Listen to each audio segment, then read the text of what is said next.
On the 25th of October 1969, upon request of Prime Minister Harold Wilson, John Lennon, Paul McCartney, George Harrison and Ringo Starr were named members of the Order of the British Empire. These days, musicians and actors are often showered with honours from MBEs to OBEs, knighthoods and dimehoods. However, back in the day, royal honours were usually reserved for civic leaders and military vets, so when the decision was announced in June 1965 to make the Beatles members of the Order of the British Empire, MBEs, it was controversial to say the least. It's also worth noting how early in the Beatles' career this groundbreaking honour came. The award on October 1965 came just after the release of Help, only 3 short tumultuous years after Love Me Do. Some past recipients of MBEs apparently returned their gongs in protest at mere pop singers being awarded the same honour. To that, John Lennon sharply retorted, "They got them for killing people, we got ours for entertaining, I'd say we deserve ours more." It was on Monday the 25th of October when Buckingham Palace got surrounded by Beatles fans ready to welcome their favourite band. The Beatles met 39-year-old Queen Elizabeth II and they were invested by Her Majesty with the most excellent order of the British Empire. Unfortunately, there isn't any pictures or footage of the ceremony. Lennon later claimed that the Beatles were actually high when they met the Queen. "We were giggling like crazy because we had just smoked a joint in the toilets of Buckingham Palace. We were so nervous." George Harrison denied that, saying that John was exaggerating a bit and they'd only had a normal cigarette to calm their nerves. Paul McCartney said, "You see, we were just working class boys and she was the Queen, so there's an ocean or two between us. So I never thought we would meet her until we became the Beatles and we got rather famous." This thing people now, the generation now, can't understand is that guys my age, we were like, 14, very formative teenage years, and the Queen was sort of 24 or something. So to us, she was a babe. So we were like, whoa. So we grew up loving the Queen for various reasons. I mean, now, I'd be lucky enough to meet her. I just think she's a great woman. 2 years before meeting the Queen at Buckingham Palace, the Beatles met the Queen Mother and Princess Margaret. On Monday the 4th of November 1963, 3 months prior to their legendary first trip to New York, the Beatles played at one of Britain's most prestigious entertainment events, the Queen's Royal Variety Performance, an annual televised charity gala at the Prince of Wales Theatre in central London.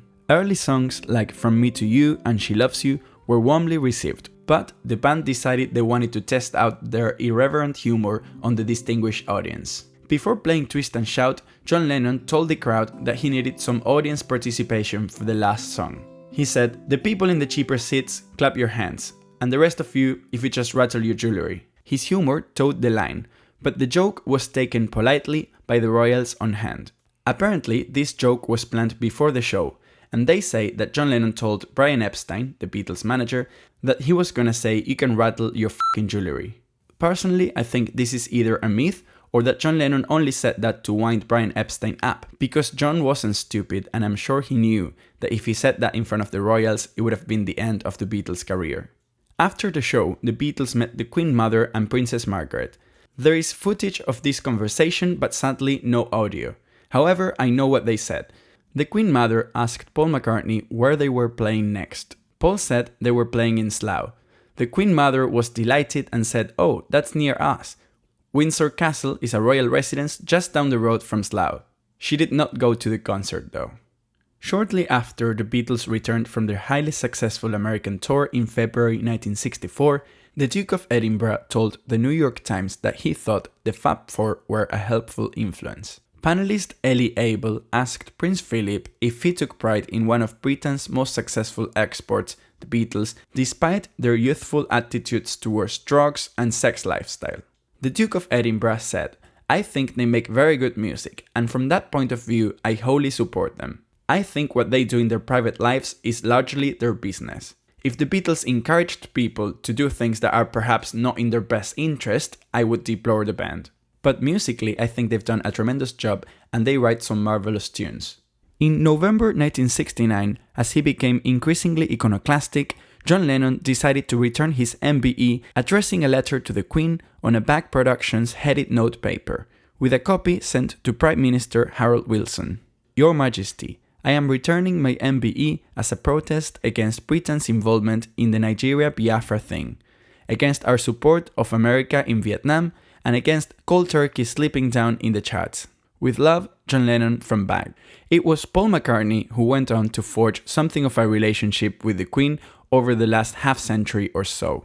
It feels fitting. After all, it was Paul who wrote and sang the witty 23-second Her Majesty coda at the end of 1969's album Abbey Road. In his post remembering Queen Elizabeth, McCartney recounted all the times they had crossed paths over the years. In June 1996, the Queen opened the Liverpool Institute for Performing Arts, a school founded by Paul McCartney in the building of the Liverpool Institute, where he and George Harrison attended to school. The ceremony was attended by both Paul and George. The following year, Macca became Sir Paul.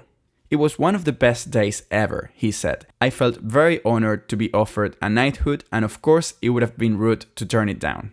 The Order of the Companions of Honour, to be a member, Sir Paul McCartney, for services to music.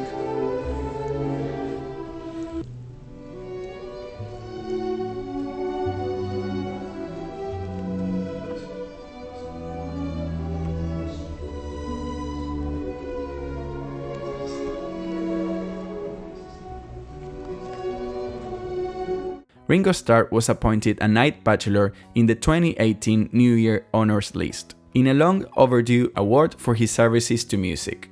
Though he was given the award by the Duke of Cambridge, Prince William, rather than the Queen. Ringo said, "It means a lot actually, it means recognition for the things we've done. I was really pleased to accept this." It would have been great if we were all here. I miss John, I miss George to this day. Okay, this is all for now. Thank you very much for watching until the end.